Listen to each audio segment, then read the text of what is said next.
जय हिंद, वंदे मातरम। साथियों, आज बात करेंगे कि ट्वेल्थ के बाद टीचर कैसे बने। जी हाँ साथियों, यदि आपने अभी ट्वेल्थ किया है और आपका सपना है कि आपको टीचर बनना है, चाहे वो गवर्नमेंट सेक्टर में या प्राइवेट सेक्टर में, तो आज मैं आपको कुछ ऐसे कोर्सेज बताने वाला हूं जिनको करने के बाद में आप बहुत जल्द से टीचर बन सकते हैं। जी हाँ साथियों, अब वो टाइम नहीं रहा कि पहले आपको बीएड करनी है, बीएड के बाद में तब आपका जो सिलेक्शन होगा तब आप टीचर बन पाएंगे। तो अब कौन कौन से कोर्सेज हैं, कौन से कोर्सेज आपको करने चाहिए और किनको करने के बाद में आप जल्द से जल्द टीचर बन सकते हैं, पूरी डिटेल में एक एक पॉइंट एक्सप्लेन करने वाला हूं। तो यदि आप भी जानना चाहते हैं तो वीडियो में अंत तक बने रहिएगा। और यदि आप चैनल पर नए हैं और आपने अभी तक चैनल को सब्सक्राइब नहीं किया है तो सबसे पहले चैनल को सब्सक्राइब कर लीजिएगा, बेल आइकन को प्रेस कर लीजिएगा, क्योंकि मैं आपके लिए इसी तरीके की इन्फॉर्मेटिव वीडियो लाता रहता हूं। तो साथियों, बात करते हैं, आपने अभी ट्वेल्थ पास किया है। ट्वेल्थ में आपके पास कोई भी स्ट्रीम रही है, चाहे वो आप आर्ट साइड से हैं, कॉमर्स से हैं, साइंस साइड से हैं, और अब आपको क्या बनना है, टीचर बनना है। टीचर बनने का आपका सपना है। तो पहले समय में क्या होता था, पहले हम अपना ट्वेल्थ के बाद में ग्रेजुएशन कंप्लीट करते थे। 12वीं क्लास हमने की, उसके बाद में अपना ग्रेजुएशन किया, ग्रेजुएशन में बीए, बीएससी, बीकॉम जो भी हमें करना है, उसके बाद में फिर हम बीएड करते थे। तो 3 साल की आपकी ग्रेजुएशन और 2 साल का आपका बीएड, तो 5 साल आपके हो गए। उसके बाद में फिर जो स्टेट गवर्नमेंट के, सेंट्रल गवर्नमेंट के जो एग्जाम होते हैं टीचर एलिजिबिलिटी के लिए, तो वो हमें पास करने होते थे, तब हम जो टीचर बन पाते थे।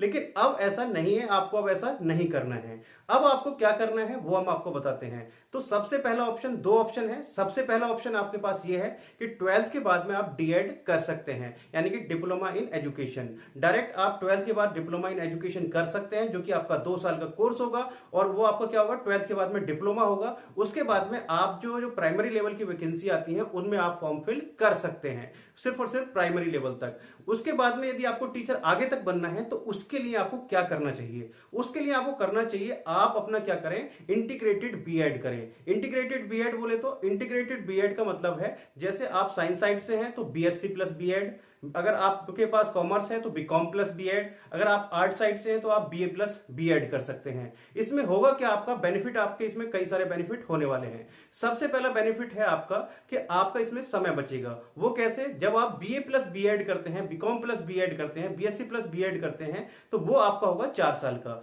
अब इसमें बेनिफिट कैसे हुआ, मैंने आपको बताया, पहले आप क्या करते थे, ग्रेजुएशन, ग्रेजुएशन 3 साल की, उसके बाद में बीएड करते थे, बीएड कितना, 2 साल का। तो पहले समय लगता था आपका 5 साल, अब आपका कितना समय लगेगा, 4 साल। कैसे, जब आप बीए प्लस बीएड करेंगे तो जब आपका बीए 3 साल में बीए कंप्लीट हो जाएगा तो आपको बीए की डिग्री मिल जाएगी। उसके बाद में जो 1 साल बचेगा, 1 साल बाद आपको मिल जाएगी बीएड की डिग्री। अब इसमें पहला बेनिफिट तो हुआ क्या, आपको समय कितना लगा, 4 साल, उसमें आपकी बीए की भी डिग्री कंप्लीट हो गई और बीएड की भी डिग्री कंप्लीट हो गई।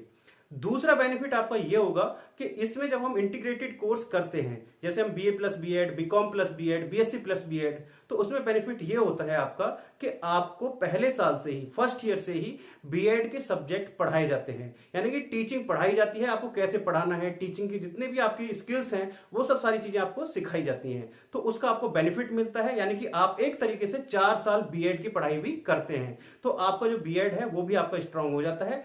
आपको एक तो साल बचता है और आपका जो स्किल्स हैं वो आपकी अच्छे से डेवलप्ड हो जाती हैं। तो इतना आपको क्लियर हो गया होगा, आपने आपकी ग्रेजुएशन भी कंप्लीट हो गई और बीएड भी कंप्लीट हो गई। उसके बाद में जो आपके एग्जाम होते हैं, जो सेंट्रल गवर्नमेंट का आपका सीटेट के एग्जाम है, स्टेट गवर्नमेंट के जो एग्जाम होते हैं आपके सीटेट, रीट जो भी है आपके, वो भी आप दे सकते हैं। यदि आप उनको क्लियर कर लेते हैं तो उसके बाद में जो वैकेंसी आती है सेंट्रल गवर्नमेंट की, तो यदि आपका सीटेट का एग्जाम क्लियर है तो उनमें आप फॉर्म फिल कर सकते हैं। यदि आपका स्टेट गवर्नमेंट का एग्जाम क्लियर हो गया, उसमें जो आपकी स्टेट गवर्नमेंट की वैकेंसी आती है तो उसमें आप फॉर्म फिल कर सकते हैं। इसके बाद में आप बीएड, जो आपका जैसे ही ग्रेजुएशन कंप्लीट हो तो उसके बाद में आप अपना पीजी के लिए भी अप्लाई कर सकते हैं। पीजी बोले तो पोस्ट ग्रेजुएशन, जैसे आपको बीए के बाद में एमए कर सकते हैं, बीकॉम के बाद में आप एमकॉम कर सकते हैं, बीएससी के बाद में आप एमएससी कर सकते हैं। जिस भी सब्जेक्ट का आपको टीचर बनना है उस सब्जेक्ट से आप अपना पीजी अवश्य करिए। उसका बेनिफिट ये होगा, यदि आपको अपने एक सिंगल सब्जेक्ट का टीचर बनना है, यानी कि लेक्चरर बनना है, जैसे आपको फिजिक्स का टीचर बनना है, केमिस्ट्री का बनना है, हिस्ट्री का बनना है, बायोलॉजी का बनना है, तो उस सब्जेक्ट से अपना क्या करिए, पोस्ट ग्रेजुएशन करिए। और उसके बाद में पीजीटी के फॉर्म आते हैं, पीजीटी के फॉर्म आप तभी भर पाएंगे जब आपने अपना पोस्ट ग्रेजुएशन कंप्लीट किया हुआ होगा, तो उसमें आपको बेनिफिट ये होगा। तो उसमें होगा क्या, आप ग्रेजुएशन जैसे आपका कंप्लीट हो और 1 साल आपका बीएड का बचे, तो उसके साथ साथ ही आप क्या कर सकते हैं, आप अपना प्राइवेट या डिस्टेंस से अपना पोस्ट ग्रेजुएशन कर सकते हैं। दोनों ही डिग्री मान्य होंगी पूरी तरीके से, तो आपका 1 साल भी बच जाएगा और आपको जो जल्द से जल्द आप अपने फॉर्म भरने के लिए एलिजिबल भी हो जाएंगे। तो साथियों, ये तरीका है आपका टीचर बनने का। और भी यदि आपका कोई अभी क्वेश्चन रह गया हो तो आप मेरे से कमेंट बॉक्स पे पूछ सकते हैं। और यदि आपको वीडियो पसंद आई तो वीडियो को लाइक जरूर करिएगा और चैनल पर नए हैं तो चैनल को जरूर सब्सक्राइब कर लीजिएगा। तो चलिए साथियों, मिलते हैं आपसे नेक्स्ट वीडियो में किसी तरह की इन्फॉर्मेशन के साथ। तब तक के लिए जय हिंद, जय भारत।